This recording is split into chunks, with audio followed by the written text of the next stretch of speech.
Muy buenas tardes a este momento a todos los que escuchan el noticiero interdiocesano a nivel nacional a través de todas las radios católicas del país.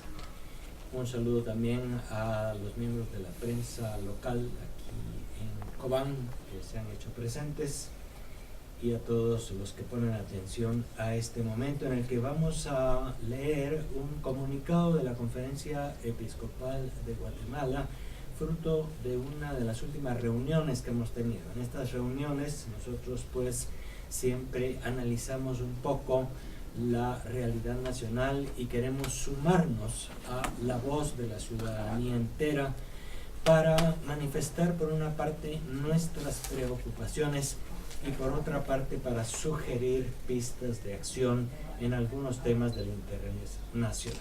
En coherencia con nuestro compromiso para que nuestros pueblos en Cristo tengan vida, la Conferencia Episcopal de Guatemala desea expresar públicamente sus preocupaciones ante hechos del acontecer nacional que merecen un juicio ético desde el Evangelio de Jesús. Realidades actuales que nos preocupan.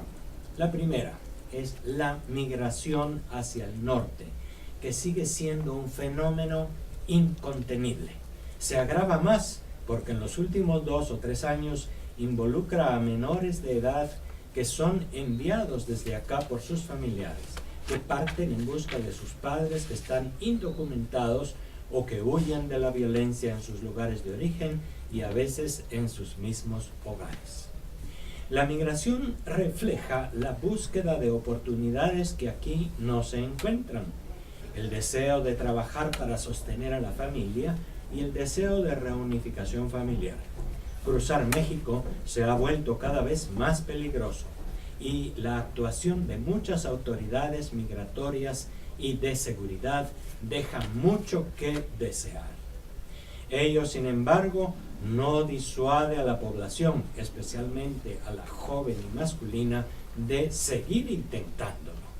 La migración es una radiografía de nuestras carencias, de la penetración del crimen organizado en amplios sectores de la geografía nacional, del incremento de mafias criminales que lucran con el trabajo de personas y la falta de oportunidades. La reforma migratoria de los Estados Unidos no se inclina a favorecer la migración, sino a restringirla. La migración solo disminuiría si en el país crecieran las oportunidades de ingreso para las familias, se facilitara mayor inversión de capital y se dieran políticas públicas orientadas no solo al gasto público, al derroche clientelar o a la corrupción pura y dura, sino al favorecimiento de la generación de empleos productivos. Esto es lo que opinamos sobre este primer punto, este primer problema de la migración, insistiendo en que lo importante es que en el país se generen mejores condiciones. Y sumamos nuestra voz a la de la población entera que pide estas condiciones. Un segundo tema es el del desempleo, que crece, ya que el grueso de la población joven se suma a la población desempleada o subempleada. Los datos apuntan a que solo una pequeña minoría consigue empleo formal. El resto de nuestra juventud enfrenta el dilema de la migración, la informalidad o el crimen como estrategias de sobrevivencia. Si bien el salario mínimo es de los más altos en relación a otros países de la región, no siempre se cumple con él, especialmente en el mundo campesino, obrero e indígena. Además, el costo de la canasta básica sube y el salario no es suficiente para sostener con dignidad a las familias. En el mundo real, el sueldo mínimo es pagado solo en una minoría de casos, pero el fenómeno refleja más que la existencia de algunos patronos sin escrúpulos, la realidad de pequeños talleres y comercios en que muchos empleados son parientes o vecinos del dueño que, enfrentado a tener que pagar un sueldo mínimo, debería cerrar y destruirse Así muchos miles de malos empleos, pero empleos al fin. En esa dirección hay una propuesta de que el salario mínimo lo fijen las municipalidades. Lamentablemente, las maquilas, que son una fuente considerable de trabajo, muchas veces fallan en la consideración de la dignidad de los trabajadores. Un tercer tema que nos preocupa desde la Conferencia Episcopal de Guatemala es el de la violencia que persiste en el país. Es un drama cotidiano que nos desangra y que nos deshumaniza. Se muestra así la enorme debilidad del Estado en todo el sistema de justicia y la falta de respeto a este por parte de quienes infringen gravemente la ley. La economía del crimen crece sin cesar, genera más empleos que la mayoría de sectores productivos y corrompe profundamente a nuestra juventud. El cuarto punto sobre el que centramos nuestra atención es el del tema de la electricidad y las hidroeléctricas. La electricidad generada por hidroeléctricas es más amigable con el ambiente y más barata que la producida con combustibles. Somos un país con abundantes recursos hidráulicos y explotarlos racionalmente con vistas al bien común y al abaratamiento de la electricidad es necesario. Es importante, sin embargo, que las comunidades aledañas a una hidroeléctrica no vean a la hidroeléctrica como enemiga. Para ello se requiere un trabajo de sensibilización, de promover información adecuada a las mismas comunidades, de otorgar beneficios locales proporcionados, pero también es necesario rechazar acciones violentas por parte de grupos infiltrados en las comunidades, a quienes lo que menos les interesa es el bien común, aunque a veces se arrogan el derecho a hablar por las comunidades y a manipularlas. El papel del Estado en la mediación, información, arbitraje de conflictos y aplicación de la ley es imprescindible en este horizonte. El quinto punto sobre el que llamamos la atención es un asunto de graves consecuencias, pues afecta la salud de los guatemaltecos, y es la problemática del alto costo de las medicinas y su acceso a la mayor parte de la gente. Guatemala es uno de los países con medicinas más caras del mundo.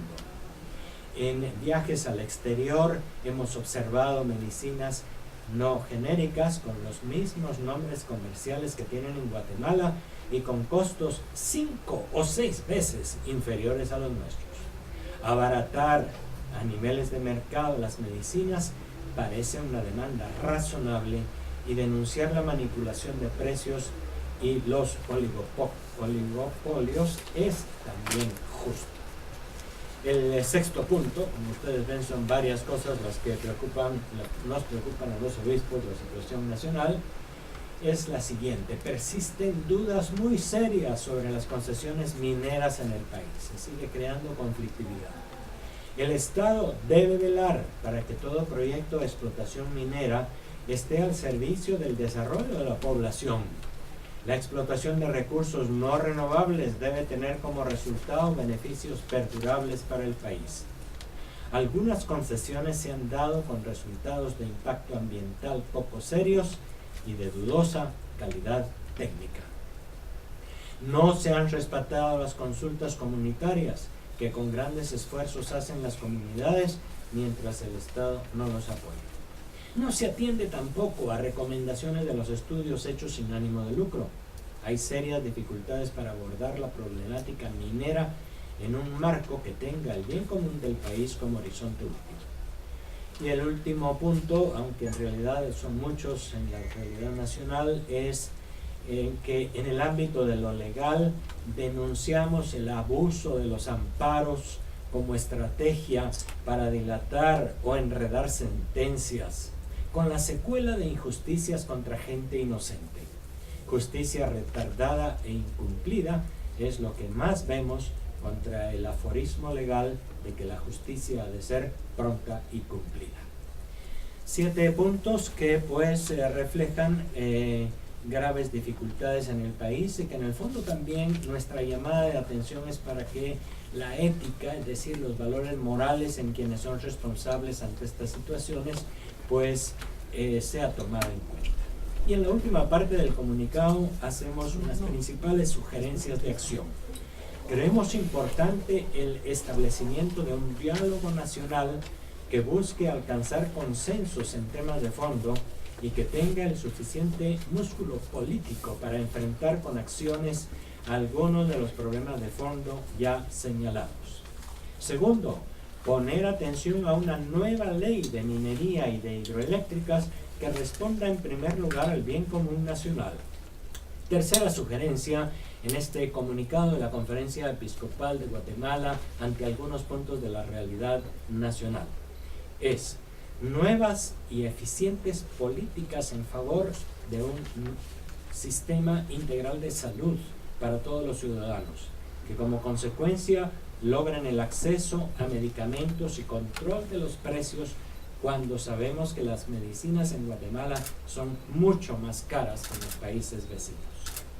Una cuarta sugerencia de acción: debe entenderse que, debido a la secuela de los años de guerra y del papel del ejército en esos años, las poblaciones no aceptan con serenidad la presencia de efectivos del ejército y su control sobre los conflictos.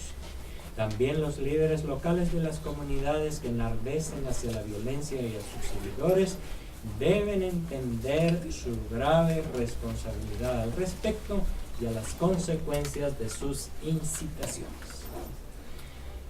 Insistimos en el diálogo, afinar y mejorar los mecanismos de consulta y diálogo que se requieren para ser eficaces ante los conflictos crecientes y crecientemente violentos. Y una última sugerencia en la que se ha insistido sobre todo al hablar del problema migratorio y del desempleo es redoblar esfuerzos para promover la creación de puestos de trabajo. Eso es urgente, pero ello evidentemente requiere de una mayor injerencia del Estado en la promoción, pero también en el control y la defensa de las inversiones, que son las únicas que pueden generar empleos productivos. Crear empleos incrementando el gasto público no es solución de país, aunque es comprensible tentación local o gremial en muchas ocasiones. Y el último párrafo de este comunicado de la Conferencia Episcopal ante diversos puntos conflictivos del país es una llamada a la esperanza y la alegría. Las preocupaciones que surgen ante las grandes dificultades que hemos de afrontar como cristianos y como guatemaltecos no han de quitarnos nunca la esperanza ni la alegría a las que el Papa Francisco nos está invitando constantemente. Que María, cuyo espíritu se alegra en Dios su Salvador, acompañe y anime siempre nuestro compromiso. Guatemala, 1 de julio del 2014, y firma este servidor, Rodolfo Valenzuela Núñez, obispo de la Verapaz y presidente de la Conferencia Episcopal de Guatemala, y Monseñor José Domingo Hueso Leiva, obispo vicario de Izabal, secretario general de la Conferencia Episcopal de Guatemala.